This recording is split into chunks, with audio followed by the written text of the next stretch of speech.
या देवी सर्वभूतेषु शक्तिरूपेण संस्थिता नमस्तस्यै नमस्तस्यै नमस्तस्यै नमो नमः। जय माता दी। प्रिय श्रोताओं, आज सुनिए माँ चंद्रघंटा की संपूर्ण कथा। देवी भागवत पुराण के अनुसार माँ भगवती का यह स्वरूप परम शांतिदायक और कल्याणकारी है। माँ के मस्तक पर घंटे के आकार का अर्धचंद्र है, इसी कारण देवी का नाम चंद्रघंटा पड़ा। इनके शरीर का रंग स्वर्ण के समान चमकीला और देवी का वाहन सिंह है। देवी की 10 भुजाएं हैं, जिनमें ये कमल, धनुष, बाण, खड्ग, कमंडल, तलवार, त्रिशूल और गदा आदि जैसे अस्त्र और शस्त्र धारण करती हैं। माँ चंद्रघंटा के कंठ में सफेद पुष्प की माला और शीश पर रत्नजित मुकुट विराजमान है। माँ चंद्रघंटा हमेशा युद्ध की मुद्रा में विराजमान रहती है। मान्यता है कि देवी के इस रूप की पूजा करने से भक्तों को न केवल अलौकिक शांति प्राप्त होती है, बल्कि इस लोक में और परलोक में भी परम कल्याण की प्राप्ति होती है। पौराणिक कथा के अनुसार जब देवी पार्वती ने कठोर तपस्या कर भगवान शिव को पति रूप में प्राप्त किया, तब उनका विवाह एक सामान्य गृहस्थ की तरह नहीं, बल्कि एक योगी और महादेव के अनुरूप होना निश्चित हुआ। भगवान शिव जब बारात लेकर कैलाश से निकले, तब उनका रूप अत्यंत भयंकर था। वे गले में सर्प धारण किए हुए, शरीर पर भस्म लगाए हुए रुद्र रूप में थे। शिवक भी अघोरी भूत प्रेत और पिचासों के रूप में उनके साथ साथ चल रहे थे। राजा हिमालय और देवी पार्वती की माता मैना ने जब यह भयानक रूप देखा तो वे भयभीत हो गई। तब माता पार्वती ने अपने दिव्य शक्ति रूप को प्रकट किया। उन्होंने अपने मस्तक पर अर्धचंद्र धारण कर लिया और 10 भुजाओं में शस्त्र धारण किए और सिंह पर आरूढ़ होकर अपने दिव्य सौम्य तथा रौद्र रूप का संतुलन साध लिया। उनके मस्तक पर घंटे के आकार का अर्धचंद्र उनकी दैवीय शक्ति का प्रतीक बना। माँ चंद्रघंटा ने अपने इस स्वरूप से भगवान शिव को शांत किया और उनकी बारात को सौम्य रूप प्रदान किया, जिससे विवाह का माहौल भक्तिमय और मंगलमय बन सका। इस प्रकार माँ चंद्रघंटा का अवतरण हुआ, जिनकी पूजा से सभी भय और नकारात्मक शक्तियां समाप्त हो जाती है। प्राचीन काल में चंपावती नगर के राजा चंद्रकेतु अपने न्यायप्रिय शासन के लिए प्रसिद्ध थे, लेकिन एक बार उन्होंने अज्ञानता में एक तपस्वी ऋषि का अपमान कर दिया। क्रोधित होकर ऋषि ने राजा को श्राप दिया कि उनका राज्य अराजकता और भय से भर जाएगा। राजा ने क्षमा याचना की। तब ऋषि ने कहा कि केवल माँ चंद्रघंटा की कृपा से यह श्राप समाप्त होगा। ऋषि के श्राप के प्रभाव से चंपावती नगर में असुरों और दुष्ट शक्तियों का प्रभाव बढ़ गया। प्रजा भयभीत थी, व्यापार ठप हो गया और अन्न जल संकट में आ गया। चारों ओर हाहाकार मच गया। राजा चंद्रकेतु स्वयं भी मानसिक कष्ट और भयंकर दुष्प्रभावों से घिर गए। राजा ने पुनः उन ऋषि की शरण ली, जिन्होंने उन्हें यह माँ चंद्रघंटा की आराधना का उपाय बताया। उन्होंने कहा, राजन, नवरात्रि के तीसरे दिन माँ चंद्रघंटा की साधना करो। उनके घंटे के दिव्य ध्वनि तुम्हारे राज्य के समस्त संकटों को नष्ट कर देगी। राजा ने अपने मंत्रियों और पुरोहितों के साथ माँ चंद्रघंटा की कठोर तपस्या शुरू की। नवरात्रि के तीसरे दिन जब माँ की स्तुति की गई, तब आकाश में दिव्य प्रकाश प्रकट हुआ। माँ चंद्रघंटा स्वर्णिम आभा के साथ सिंह पर विराजमान प्रकट हुई। उनके घंटे की ध्वनि से समस्त नकारात्मक शक्तियां नष्ट होने लगी। माँ चंद्रघंटा के प्राकट्य से चंपावती नगर में फैली अराजकता समाप्त होने लगी। उनके घंटे की ध्वनि से सभी दुष्ट असुर भयभीत होकर भागने लगे। माँ ने अपने त्रिशूल से समस्त दानवों का संहार कर दिया और नगर में पुनः सुख शांति स्थापित हुई। राजा चंद्रकेतु ने माँ को कृतज्ञ होकर प्रणाम किया। माँ चंद्रघंटा ने उन्हें आशीर्वाद दिया कि जो भी सच्चे मन से, सच्चे हृदय से मेरी आराधना करेगा, उसका जीवन निर्भयता, शांति और समृद्धि से परिपूर्ण होगा। माँ का यह वचन सुनकर राजा ने संकल्प लिया कि नवरात्रि के तीसरे दिन नगर में माँ की विशेष पूजा की जाएगी। राजा ने माँ चंद्रघंटा की भव्य प्रतिमा स्थापित कर प्रति वर्ष नवरात्रि में उनकी पूजा का विधान प्रारंभ किया। धीरे धीरे माँ की महिमा चारों ओर फैल गई और जो भी भक्त सच्चे मन से उनकी उपासना करता है, उसके जीवन से सभी भय, संकट और कष्ट समाप्त हो जाते हैं। इस प्रकार यदि कोई माँ चंद्रघंटा की सेवा मन से पूजा करे और अगर मनुष्य अहंकार और अज्ञानता में गलतियां कर भी दे, तो भक्ति और समर्पण से और माँ की कृपा से उसे सुधार सकता है। माँ चंद्रघंटा की आराधना से इस प्रकार सभी प्रकार की नकारात्मक शक्तियां दूर होती है और भक्तों को उनकी कृपा प्राप्त होती है। प्राचीन काल में महिषासुर नामक एक अत्यंत शक्तिशाली असुर हुआ। उसने घोर तपस्या कर ब्रह्मा जी से अमृतत्व का वरदान मांगा। ब्रह्मा जी ने कहा कि अमृतत्व संभव नहीं है, लेकिन वह किसी भी देवता या पुरुष के हाथों नहीं मारा जाएगा। यह वरदान दिया। महिषासुर ने इसे अपनी अजयता का संकेत समझकर त्रिलोक में आतंक मचाना शुरू कर दिया। उसने इंद्रलोक पर आक्रमण किया, देवताओं को पराजित किया और स्वयं स्वर्ग का स्वामी बन गया। भयभीत देवता भगवान विष्णु और शिव जी के पास पहुंचे और महिषासुर के विनाश का उपाय पूछा। तब सभी देवताओं की ऊर्जा से एक अद्भुत शक्ति प्रकट हुई। यह शक्ति देवी दुर्गा का तेजस्वी रूप थी। लेकिन जब उन्होंने देखा कि महिषासुर छल और क्रूरता से आक्रमण कर रहा है, तब वे एक और रौद्र रूप प्रकट हुई, माँ चंद्रघंटा। तब उनके मस्तक पर अर्घ चंद्र था, जो घंटे के समान प्रतीत होता था। उनका दिव्य रूप अत्यंत तेजस्वी था और उनकी 10 भुजाओं में अस्त्र शस्त्र चमक रहे थे। वे सिंह पर आरूढ़ होकर रणभूमि में गर्जना कर रही थी। माँ चंद्रघंटा ने महिषासुर को युद्ध के लिए ललकारा। जैसे ही उनके घंटे की ध्वनि रणभूमि में गूंजी, महिषासुर की सेना में हाहाकार मच गया। माँ ने अपने त्रिशूल से कई असुरों का संहार कर दिया। उनके घंटे की ध्वनि से असुर भयभीत होकर भागने लगे। महिषासुर ने कई बार रूप बदले, कभी सिंह तो कभी हाथी तो कभी भयंकर राक्षस, लेकिन माँ हर बार उस पर प्रहार करती रही।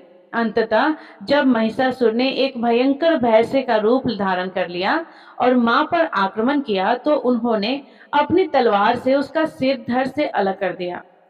इस प्रकार माँ चंद्रघंटा के पराक्रम से महिषासुर का अंत हुआ और देवताओं को पुनः स्वर्ग के अधिकार प्राप्त हुआ। कथा समाप्त हुई। सभी मिलकर प्रेम से बोलिए, चंद्रघंटा मैया की जय। अब सुनिए श्री दुर्गा सप्तशती का चौथा अध्याय। ओम नमः चंडिकाय। ऋषि कहते हैं, अत्यंत पराक्रमी दुरात्मा महिषासुर तथा उसकी दैत्य सेना के देवी के हाथों मारे जाने पर इंद्र आदि देवता प्रणाम के लिए गर्दन और कंधे झुकाकर उन भगवती दुर्गा का उत्तम वचनों द्वारा संतवन करने लगे। उस समय उनके सुंदर अंगों में अत्यंत हर्ष के कारण रोमांच आया था। देवता बोले कि संपूर्ण देवताओं की शक्ति का समुदाय ही जिनका स्वरूप है और उन जिन देवी ने अपनी शक्ति से संपूर्ण जगत को व्याप्त कर रखा है, समस्त देवताओं और महर्षियों की पूजनीय उन जगदम्बा को हम भक्ति पूर्वक नमस्कार करते हैं।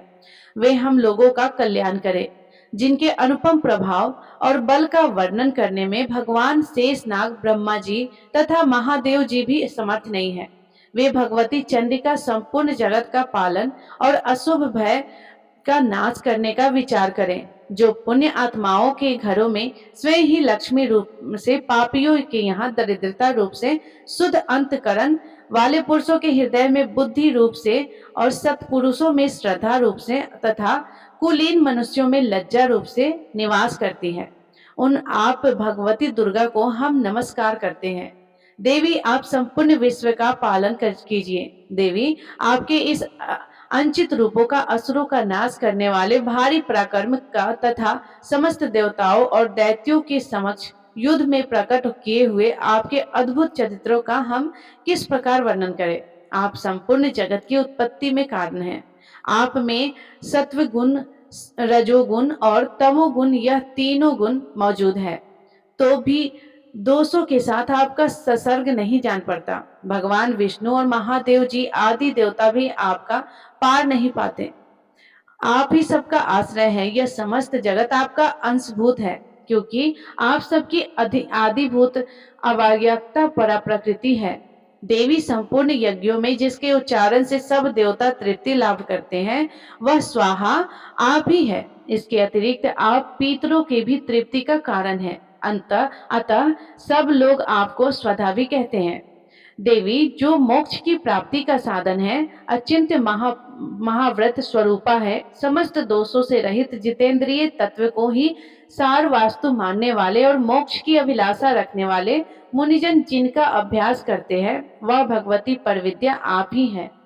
आप शब्द स्वरूपा है, अत्यंत निर्मल ऋग्वेद तथा उद्गीत के मनोहर पदों के पाठ से युक्त सामवेद का आधार भी आप ही है।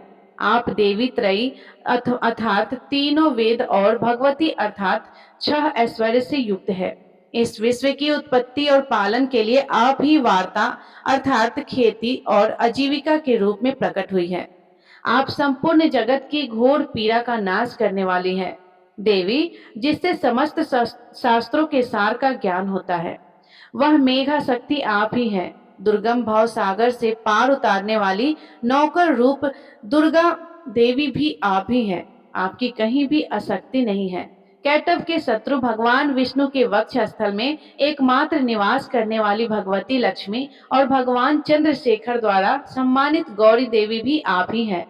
आपका मुख मंद मुस्कान से सुशोभित निर्मल पूर्ण चंद्रमा के बिंब का अनुकरण करने वाला और उत्तम स्वर्ण की मनोहर कांति से कामनी है, तो भी उसे देखकर महिषासुर को क्रोध हुआ और सहसा उसने उस पर प्रहार कर दिया। यह बड़े आश्चर्य की बात है देवी। वही मुख जब क्रोध से युक्त होने पर उदय काल के चंद्रमा की भांति ताल और तनी हुई भी के कारण विकराल हो उठा, तब उसे देखकर जो महिषासुर के प्राण तुरंत निकल गए, यह उससे भी बढ़कर आश्चर्य की बात है, क्योंकि क्रोध में भरे हुए यमराज को देखकर भला कौन जीवित रह सकता है। देवी आप प्रसन्न हैं। परमात्मा स्वरूपा आपके प्रसन्न होने पर जगत का अभ्युदय होता है और क्रोध में भर जाने पर आप तत्काल ही कितने कुलों का सर्वनाश कर डालती हैं। यह बात अभी अनुभव में आई है, क्योंकि महिषासुर की यह विशाल सेना क्षण भर में आपके कोप से नष्ट जो हो गई है। सदा अवदय प्रदान करने वाली आप जिन पर प्रसन्न रहती है, वे ही देश में सम्मानित है। उन्हीं को धन और यश की प्राप्ति होती है। उन्हीं का धर्म कभी शिथिल नहीं होता और वे ही अपने हष्ट पुष्ट स्त्री पुत्र और वृत्तियों के साथ धन्य माने जाते हैं। देवी आपकी ही कृपा से पुण्यात्मा पुरुष प्रतिदिन अत्यंत श्रद्धा पूर्वक सदा सब प्रकार के धर्मानुकूल कर्म करता है और उसके प्रभाव से स्वर्ग लोक में जाता है। इसलिए आप तीनों लोकों के निश्चय ही मनोवांछित फल देने वाली है। माँ दुर्गे आप स्मरण करने पर सब प्राणियों का भय हर लेती है और स्वस्थ पुरुषों द्वारा चिंतन करने पर उन्हें परम कल्याण में बुद्धि प्रदान करती है। दुख दरिद्रता और भय हरने वाली देवी आपके सिवा दूसरी कौन है, जिसका चित्त सबका उपकार करने के लिए सदा ही दयार्द रहता हो। देवी इन्हें राक्षसों के मारने से संसार को सुख मिले और यह राक्षस चिरकाल तक नरक में रहने के लिए भले ही पाप करते रहे हो, इस समय संग्राम में मृत्यु को प्राप्त होकर स्वर्ग लोक में जाए। निश्चय ही यह सोचकर आप शत्रुओं का वध करती है। आप शत्रुओं पर शस्त्रों का प्रहार क्यों करती है? समस्त असुरों को दृष्टिपात मात्र से ही भस्म क्यों नहीं कर देती? इसमें एक रहस्य है कि शत्रु भी हमारे शस्त्रों से पवित्र होकर उत्तम लोकों में जाए। इस प्रकार उनके प्रति भी आपका विचार अत्यंत उत्तम रहता है। खटक के तेजा पुंज की भयंकर दीप्ति से और आपके त्रिशूल के अग्रभाग के घनीभूत प्रभा से चौधिया कर जो असुरों की आंखें फूट नहीं गई, उसमें कारण यही था कि वे मनोहर रश्मियों से युक्त चंद्रमा के समान आनंद प्रदान करने वाले आपके इस सुंदर मुख का दर्शन करते थे। देवी आपका शील दुराचारियों के बुरे बर्ताव को दूर रखने वाला है। साथ ही यह रूप ऐसा है जो कभी चिंतन में भी नहीं आ सकता और जिसकी कभी दूसरों से तुलना भी नहीं हो सकती, तथा आपका बल और पराक्रम तो उन दैत्यों का भी नाश करने वाला है जो कभी देवताओं के पराक्रम को भी नष्ट कर चुके हैं। इस प्रकार आपने शत्रुओं पर भी अपनी दया ही प्रकट की है। वरदायिनी देवी, आपके इस पराक्रम की किसके साथ तुलना हो सकती है, और शत्रुओं को भय देने वाला और अत्यंत मनोहर ऐसा रूप भी आपके सिवा और कहाँ है। हृदय में कृपा और युद्ध में निष्ठुरता, यह दोनों बातें तीनों लोकों के भीतर केवल और केवल आप में ही देखी गई है। माते, आपने शत्रुओं का नाश करके इस समस्त त्रिलोक की रक्षा की है। उन शत्रुओं को भी युद्ध भूमि में मारकर स्वर्ग लोक में पहुंचाया है तथा उन्मत्त दैत्यों से प्राप्त होने वाले हम लोगों के भय को भी दूर कर दिया है। आपको हमारा नमस्कार है। देवी, आप सूल से हमारी रक्षा करें। अंबिके, आप खड्ग से भी हमारी रक्षा करें तथा घंटे की ध्वनि और धनुष के टंकार से भी हम लोगों की रक्षा करें। चंडिके, पूर्व, पश्चिम और दक्षिण दिशा में आप हमारी रक्षा करें तथा ईश्वरी अपने त्रिशूल को घुमाकर आप उत्तर दिशा में भी हमारी रक्षा करें। तीनों लोकों में आपके जो परम सुंदर और अत्यंत भयंकर रूप विचरते हैं रहते हैं, उनके द्वारा भी आप हमारी तथा इस भूलोक की रक्षा करें। अंबिके, आपके कर पल्लवों में शोभा पाने वाले खड्ग, शूल और गदा आदि जो अस्त्र है, उन सब के द्वारा आप सब ओर से हम लोगों की रक्षा करें। ऋषि कहते हैं कि इस प्रकार जब देवताओं ने जगन माता दुर्गा की स्तुति की और नंदन वन के दिव्य पुष्पों और गंध चंदन आदि के द्वारा उनका पूजन किया, फिर सब ने मिलकर जब भक्ति पूर्वक दिव्य धूपों की सुगंध निवेदन की, तब देवी ने प्रसन्न वदन होकर प्रणाम करते हुए सब देवताओं से देवी बोली, देवताओं, तुम सब लोग मुझसे जिस वस्तु की अभिलाषा रखते हो उसे मांगो। तब देवतागण बोले कि भगवती ने हमारी सब इच्छा पूर्ण कर दी, अब कुछ भी बाकी नहीं, क्योंकि हमारा यह शत्रु महिषासुर मारा गया। महेश्वरी, इतने पर भी यदि आप हमें और वर देना चाहती हैं, तो जब जब हम आपका स्मरण करें तब तब आप दर्शन देकर हम लोगों के महान संकट दूर कर दिया करें। और प्रसन्न मुखी अंबिके, जो मनुष्य इन शस्त्रों द्वारा आपकी स्तुति करे, उसे वित्त, समृद्धि और वैभव देने के साथ साथ उनकी धन और स्त्री आदि संपत्ति को भी बढ़ाने के लिए आप सदा हम पर प्रसन्न रहें। मार्कंडेय ऋषि कहते हैं कि राजन, देवताओं ने जब आप अपने तथा जगत के कल्याण के लिए भद्रकाली देवी को इस प्रकार प्रसन्न किया, तब वे तथास्तु कहकर वहीं अंतर्ध्यान हो गए। भोपाल, इस प्रकार पूर्व काल में तीनों लोकों का हित चाहने वाली देवी जिस प्रकार देवताओं के शरीर से प्रकट हुई थी, वह सब कथा मैंने कह सुनाई।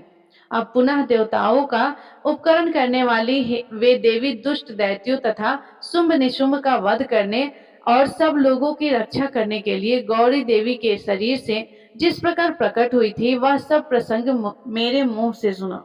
मैं उसका तुमसे यथावत वर्णन करता हूँ। जय माता दी। इस प्रकार श्री मार्कंडेय पुराण में सवर्णिक मनवंतर की कथा के अंतर्गत देवी महात्म्य में सक्रादि स्तुति नामक चौथा अध्याय पूर्ण हुआ। तो सभी प्रेम से बोलिए, चंद्रघंटा माता की जय, सिरों वाली मैया की जय। तो प्रिय श्रोताओ, ये थी चंद्रघंटा माता की पुण्य कथा। यदि ये कथा आपको पसंद आई हो तो कमेंट बॉक्स में जय माता दी जरूर लिखिएगा, और यदि आप चैनल पे नए हैं तो चैनल को सब्सक्राइब भी करें।